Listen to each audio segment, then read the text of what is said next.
So Batman versus Superman it's quite complicated. It's but so complicated, and we have literally just left the cinema as well. Yeah, so we have. We've just seen this tonight. So there's an excuse for us not knowing the plot. Well, maybe, that's debatable. Okay, so it picks up after where Man of Steel left off. It kind of forgets about the other Batman films, so try and get rid of the Chris Nolan trilogy from your mind, because it's not really part of that same story. No, This is a kind of new Batman world, story, and it's yeah. more that it's carrying on from the Man of Steel story. So the kind of last half hour of the really boring Man of Steel film, where he was going up against General Zod, and there was a lot of smashing and fighting and buildings collapsing and cities being destroyed. Basically, got completely destroyed. This starts off quite interestingly, kind of replaying that scene, but this time it's from Bruce Wayne's point of view. Bruce Wayne as a kind of an older, more jaded Batman who's kind of already been through a lot of all the Batman ordeals that we'd have probably seen before in other films. It's as if he's already lived as Batman for quite a while. He is in Metropolis and while this is happening, and he's kind of on the ground looking after all these people that are sort of casualties of this battle between General Zod and Superman, isn't he? So he's kind of already at the beginning of the film has got a bit of a grudge against Superman because Superman doesn't really have any regard for the little people down on the ground, and he's smashing buildings up left, right and centre in order to kill General Zod. So that's kind of where the film starts, and that's what kind of sparks this rivalry, isn't it? And the whole film is kind of at the beginning, I think, quite cleverly kind of deals with the aftermath of the first Man of Steel, because I think a lot of people slagged the first movie off for that. It was like, oh well, look at the amount of buildings being destroyed and look at how many lives are being destroyed by this superhero apparently. So it kind of plays on that quite a lot, doesn't it? But then a lot, I don't know, other stuff happens. Lex Luthor comes into it.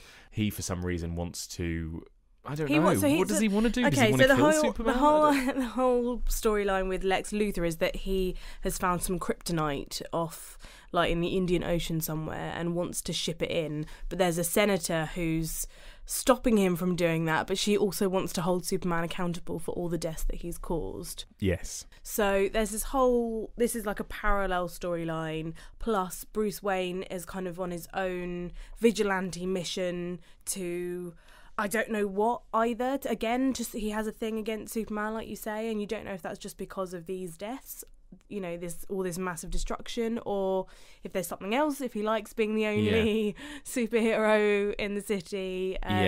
Yes, so obviously that all kind of builds to a head. It starts off, I think, quite promising, and I thought this is quite interesting because I guess you kind of, the first thing you think of a film like this is why would they be against each other? Why would there be a Batman versus Superman? Because they're both on the side of good. But then I kind of got the reasoning behind at the beginning of the film, where it kind of had a look at this is Bruce Wayne's point of view. Superman is this sort of god, creature that's destroying cities and stuff. With no regard for human life, kind of thing. Although, of course, from Superman's point of view, it's not that. He's trying to do the best he can. Yes, and exactly. And Superman sees Bruce Wayne as this guy who's thinks of himself as above the law and knows how to, and he has no problem with killing people if he thinks he needs to. So they have kind of the opposite ways of thinking, and that's quite an interesting kind of dynamic. Yeah, absolutely. And if they'd explored that, it would have been and really it starts good off quite film. interesting. And there is stuff that Lex Luthor says that kind of plays into that. Jesse Eisenberg playing Lex Luthor, where he says things like, God can't be, if he's all powerful, then he can't be all good, and if he's all good, then he can't be all powerful. And that kind of sums up what I think should be that kind of relationship between Batman and Superman, because Batman isn't completely good. He doesn't have a problem sometimes with killing people if he needs to. Yeah. Superman, even though he is all powerful, he is all good, so that actually is a bit of a hindrance, because it means he won't kill criminals, he'll just try and stop them humanely. But then actually a lot of other people die in defeated. Exactly. In the crosshairs. So that's kind of interesting, but all of that just kind of gets thrown out the window, doesn't it? After about an hour, it suddenly is just like, let's kind of try and abandon trying to come up with a reason behind this rivalry and just have them fight. Yes. And then let's throw in some more bad guys, and then let's throw in Wonder Wonder Woman, and then let's throw in some exploding buildings and cities being destroyed, and then it just all happens again. And it's like, what? You know, it completely loses any kind of rhyme or reason. It's incredibly weird, isn't it? Because I thought the potential behind this, I know everyone said, oh yeah, but it's Zack Snyder, and I was like, oh yeah, but give it a chance because it's Ben Affleck as Batman.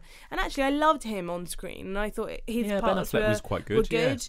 Henry Cavill, they've just spread it all so thin. You have a film that's 2 hours, 40 minutes? No, 2.5 hours. Yeah. But then everything is just spread so incredibly thin all the way through. So you have all these characters coming in: Lois Lane and Lex Luthor and Wonder Woman and Superman's mum, and then and you've got Alfred. The flashbacks to Batman's parents, and then Alfred, and all these characters who, you know, deserve all could have their own film in their own right. Yeah, in a almost. way, You know, they deserve a lot more screen time. They all just get completely left by the wayside in this, and it's really frustrating, especially when we've seen films that do explore that relationship a lot more, like the Nolan films.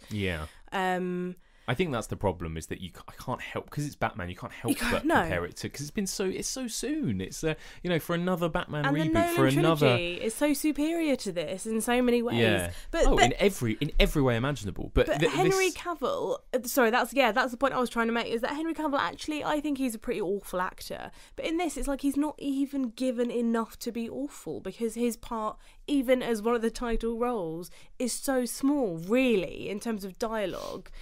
It's quite you don't really hear either of them give massive long speeches, which is fine, but just some of the dialogue is laughable, and there are bits where you do laugh and you don't know whether it's out of like relief or if they cracked a joke or if it's just shit. It is. It's just a big incoherent mess. I think the problem is that, you know, I tried reasoning it at the beginning, and then it just lost all reason. I was going, well, why is this happening? Why is Lex Luthor trying to kill people? I know that obviously he's a well-known Superman villain, but in this world, he's a new character. Yes, we don't know him. We don't know why is he suddenly him. Yeah, we don't know that. Why does he have this vendetta against Batman? Why is he, against Superman? Why is he trying to get hold of kryptonite? And there's this whole, they try to come up with this stuff about how, oh, he's God, and I don't like God. It's like he has the ability to kill the entire human race, so he might as well just like create a silver bullet, i.e. the kryptonite, just in case. And you're like, that is not a reason to base a fucking film around this really paper thin and it's not even that, is it? It's something to do with he thinks he should be all powerful because he thinks power is knowledge. Yeah, and he's very...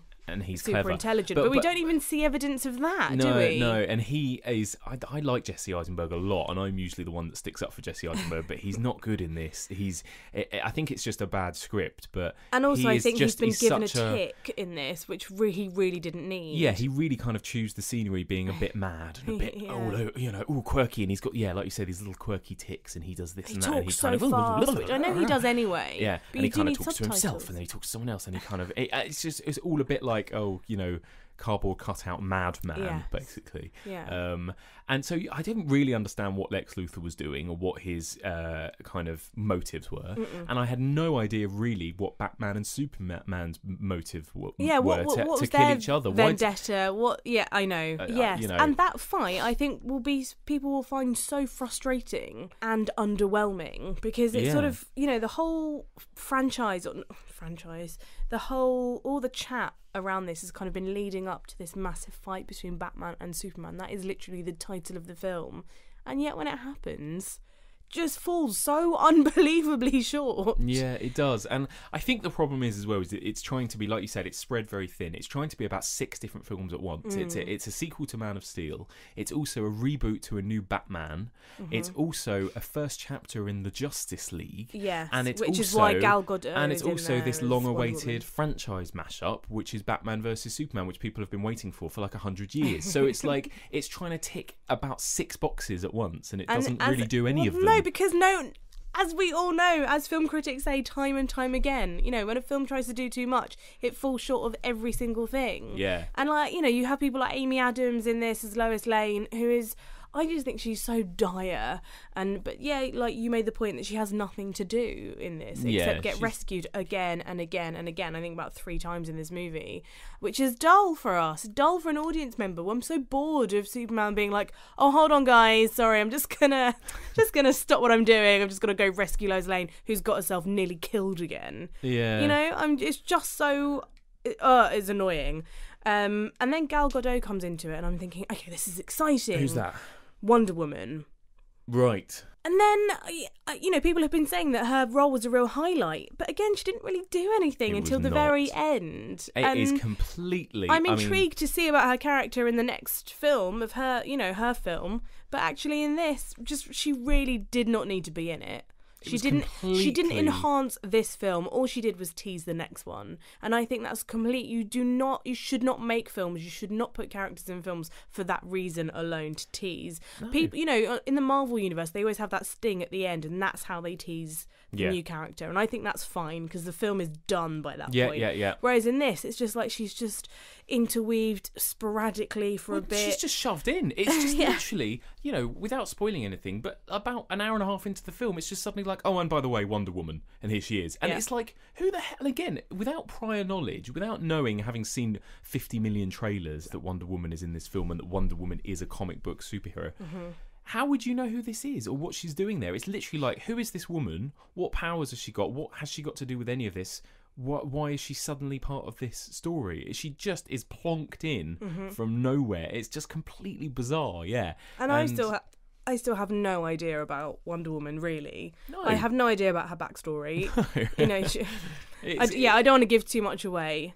But No. I mean, it doesn't. I mean, the film doesn't really give much away. I'm still none the wiser about Wonder Woman, to be honest. It's just completely bizarre. Yeah, you're making again one of the most long-awaited movies of all time for comic book superhero fans. Like Batman versus Superman is a big deal.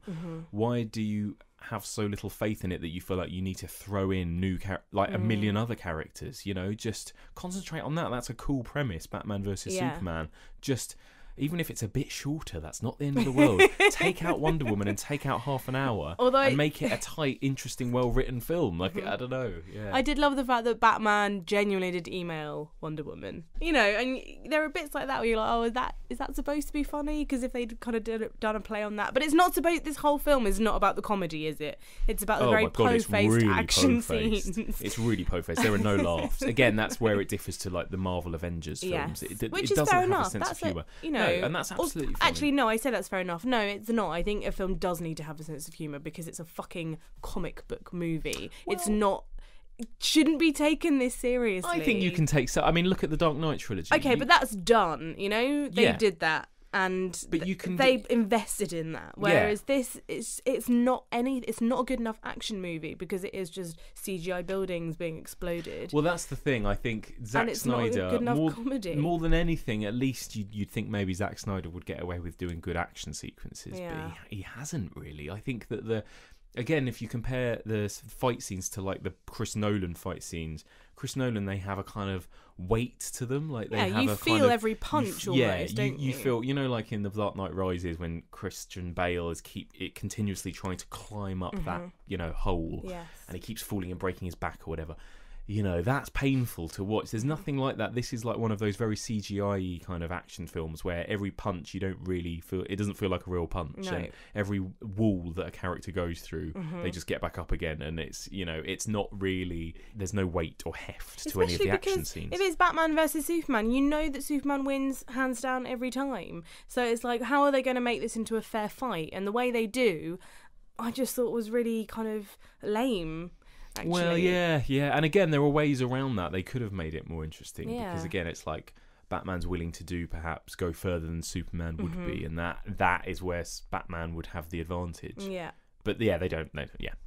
It's all a big wasted opportunity, and it's just such an incoherent mess. I was just going, I have no idea what's going on. I don't know who this character is. Who's this monster that's rocked up? Who is this woman? Who's Wonder Woman? You know, like, it is nothing is really explained. But there are bits of it that I did enjoy. but I can't really quite remember what they were. No. All I know is that I didn't sit through 2.5 hours being like, I hate this, I hate this, I hate this, which I have done in the past. Yeah, no, that's true. You know, in a film That's like, true. I don't know, like The Hobbit or something. But whereas in this, I was with the film for a fair bit of it. Yeah. But I kept thinking, I have no idea how the path is going to lead us to the end. And that's because there isn't a clear path. That's because they literally obliterate the path. And then Yeah, just, like, I think that's the scrape thing. together something at the end. It did definitely start off interestingly, and I thought I'm really enjoying this. I'm actually I'm understanding this, like in terms of the characters.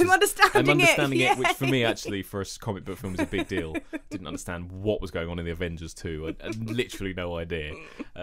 But yeah, with this I kind of thought I'm getting the characters' motivations. I'm seeing where they're going with this, and then they just go, yeah, explosions, fights. Yay, explosions. Yeah, it's really it's a real disappointment, unfortunately. And I'm just overall just a bit bored of superhero films and this idea that you can't just make a standalone film in its own right anymore. It has to be part of something bigger. So they waste time hinting at or introducing characters that are going to come into the next film rather than concentrating on making this a good film. Yes, That was where Deadpool worked, because they didn't know if it was going to be a flop or not. Same with Guardians of the Galaxy. They didn't know if it was going to be a flop or not. So therefore, don't think about it as part of a franchise. Just make a film, you know. Yeah. Okay, so what are you giving this out of 10? I'm giving it 5. I'm giving it 4. Oh. Yeah. I was thinking 6, but now we've picked it apart, and I don't think I'm really justified in giving it 6. Yeah, I think I'm being quite generous by giving it 4 personally. But yeah, like you say, I wasn't particularly bored until the last half hour, 45 minutes of smashy explosion. Yeah.